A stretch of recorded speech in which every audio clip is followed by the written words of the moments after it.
আসসালামু আলাইকুম দর্শক, এখন আপনাদের সাথে কথা বলবো ব্রেস্টের চাকা বা ব্রেস্ট লাম্প এই বিষয়ে। আমাদের বেশিরভাগ নারী ব্রেস্টের চাকা বা লাম্প নিয়ে আমাদের কাছে আসেন। তবে দেখা যায় নারীরা ব্রেস্টের চাকা বা থাকলে যদি পেইনলেস চাকা, যদি চাকাতে ব্যথা না থাকে, বেশিরভাগ নারী আমাদের কাছে আসেন না। দেখা যায় অনেক দেরিতে আসেন, যখন সেটি খারাপ পর্যায়ে হয়ে যায়। স্তনের চাকা যদি ব্যথা না থাকে তখন তারা মনে করেন এটা কিছুই না, ব্যথা নাই, তার মানে হচ্ছে এই চাকা নিয়ে আমাদের অরিড হওয়ার কিছু নাই।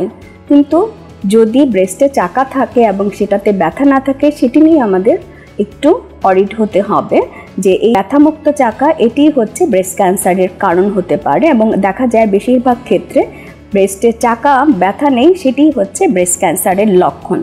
তো ব্রেস্টের চাকা হলেই আমাদের কাছে বা ডক্টরের কাছে আপনাদের শরণাপন্ন হতে হবে।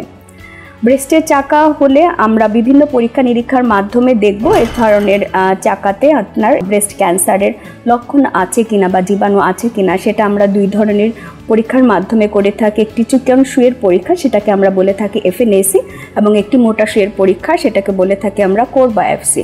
এই কোর বায়োপসি পরীক্ষাটির মাধ্যমে আমরা সাধারণত 90% ক্ষেত্রে আমরা এটা কনফার্ম হতে পারি যে এর মধ্যে স্তন ক্যান্সারের জীবাণু আছে কি না।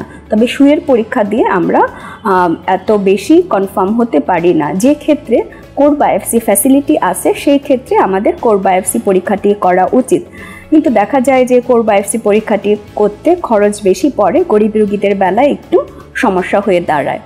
আবার এটিতেও আমরা বললাম যে স্তনে যদি চাকা থাকে, যেটি হচ্ছে ব্যথা নেই এই ধরনের চাকা, যেটা পেইনলেস লাম্প। যদি পেইনফুল লাম্প নিয়ে যদি আমাদের কাছে অনেক রুগীরাই আসেন যে চাকা চাকা ভাব আছে, সাথে আবার ব্যথাও আছে, সেই ক্ষেত্রে আমরা পরীক্ষা নিরীক্ষা করে দেখি যে বেশিরভাগ ক্ষেত্রে এটিকে আমরা বলে থাকি ফাইব্রোসিস্টিক ডিজিজ বা অ্যান্ডি।